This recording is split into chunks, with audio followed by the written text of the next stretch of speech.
अब ये भक्ति युग चला है, अभी 1-2 वर्ष और बाधा रहेगी, थोड़ी बहुत, ज़्यादा नहीं, क्योंकि समझदार हो, बुद्धिमान हो, सबको ज्ञान हो गया, अब कौन किसकी सुनेगा। फिर 1-2 वर्ष के अंदर पूरे विश्व में फैल जाएगा, सब आपके साथी समर्थक हो जाएंगे, फिर बात तक खत्म हो जाएगी। फिर जो मर्यादा आप करोगे आपका सहयोग देंगे और वो भी वो मर्यादा ही पालन कर रहे होंगे, तो आपका भक्ति खंड नहीं होगा, आप भी सफल होंगे और वो भी होंगे। फिर क्या होगा कि कुछ दिनों में आपको इतना सुख हो जाएगा, क्योंकि भगवान सुख सागर है, तो ये सावधानी बरतना कि इस सुख में परमात्मा से दूर ना होना, क्योंकि ये सुख मालिक से दूर करता है और उसको होगा जिसका नाम खंडित हो जाएगा। या सांसारिक सुख, जैसे किसी व्यक्ति का नाम खंडित हो गया या किसी कारण से उसने नाम त्याग दिया, 2-3 वर्ष साधना करके वो चला गया, अब उसको फिर भी सुख हो रहे हैं और वो भक्ति भी दूसरी करने लग गया, या भी छोड़ दी है या यही मंत्र कर रहा है, उसने आना बंद कर दिया है, तो वो कनेक्शन तो कट गया। आगे चार्जर नहीं है उसका, लेकिन पिछला चार्ज जो बैटरी है वह काम कर रही है।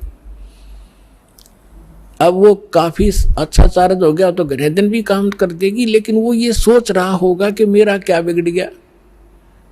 अब फिर बिगड़ेगा, जब ऐसा बिगड़ेगा कि किसी प्रकार समझ में नहीं आएगा उसके।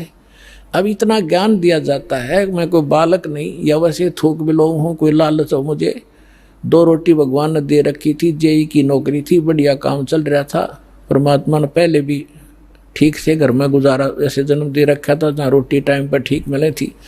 तो दास ने पता चला कि मेरे जैसे दुखिया सारे ही हैं जिनको भगवान की चाह हर धक्के खा रहे हैं, मुझे पता लग गया, तो सबको आवश्यकता इस भगवान की, इस ज्ञान की, तो इसलिए दास ने इस पर कदम उठाया। तो इस प्रकार जैसे आप जो सफल होगे। और एक बात और ध्यान रखना, आप यहाँ केवल उसी उद्देश्य को लेकर ना आना कि जैसे रोगी है वो रोग ही स्वस्थ हो, जिसको पुत्र की संतान नहीं है वो संतान ही हो तो बात बने।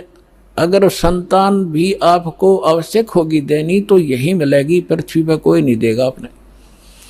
और जो आपका रोग निवारण होगा तो यही होगा, पृथ्वी पर कहीं होगा भी नहीं, और होगा ही होगा, रोग तो निवारण होगा ही होगा। बाकी संतान भी परमात्मा अगर चाहेगा तो सब कुछ कर सकता है, उसका एक लंबा इतिहास है, फिर बताऊंगा, ऐसी बात नहीं। यहाँ हजारों ऐसे प्रमाण हैं जिनके 10-10 वर्ष, 12-12 वर्ष और 15-15, 20-20 वर्ष ब्याह न हो गए थे और बच्चा नहीं था। सारे सब आजकल तो सारे जो है ना ये भौतिक और सारे ट्रीटमेंट हैं, ये भी करवा के छक लिए थे मालिक ने, उनको भी संतान दे दी। ये तो कोई बड़ी बात नहीं है, लेकिन हमारा आपका मूल उद्देश्य मोक्ष हो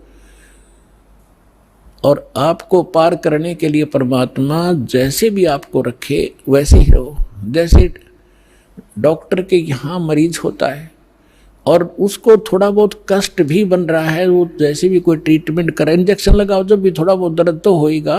अब उस इंजेक्शन ना लागने दे, फिर वो ट्रीटमेंट क्या करेगा डॉक्टर।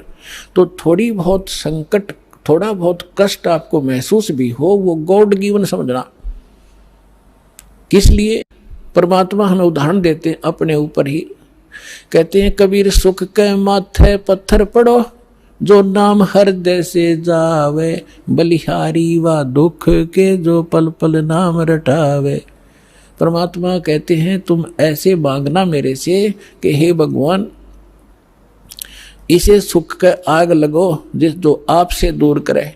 हे परमात्मा, ऐसा दुख बलिहारी उस दुख के, ऐसा दुख बना रहे जिससे आपकी याद बनी रहे, ऐसा सुख ना देना भगवान जो आपसे दूर करे।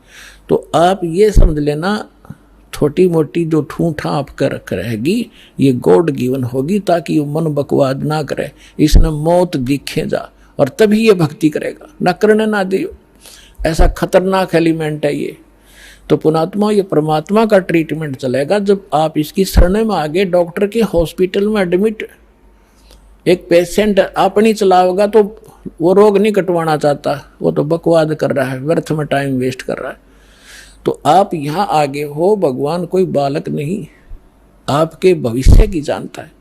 अब जैसे किसी को एक्सीडेंट हो गया, और उसका ब्लड चल रहा है, ब्लीडिंग हो रही है, तो डॉक्टर सबसे पहले उसकी कोशिश करेगा कि ब्लड रोकूं, चाहे उसकी टांग में कितनी पीड़ा हो रही हो, फ्रैक्चर भी हो रहा हो, उसने नहीं संभालेगा कि ये दर्द होने दे थोड़ा, पहले इसकी जान बच चली जाएगी जब ब्लड नहीं रोका थे।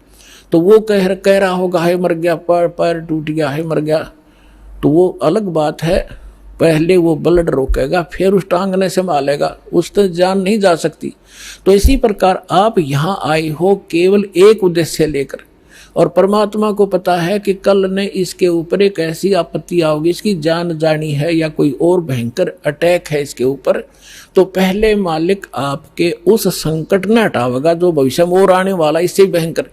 और आप ये सोचोगे बता मेरा ये संकट ना ठीक हुआ, 2 बार लिया, तीसरी बार आ ली, 5वीं हाजिरी होगी। पुणात्मा या तो आजीवन आने की नीयत बनाओ, जब आपका कल्याण होगा। ईसा बालक नहीं भगवान के झाड़े ला देर जा तुम अपने राज्य हम अपने राज्य, नहीं, आपके असंग जन्म का कोड कटेगा यहाँ से।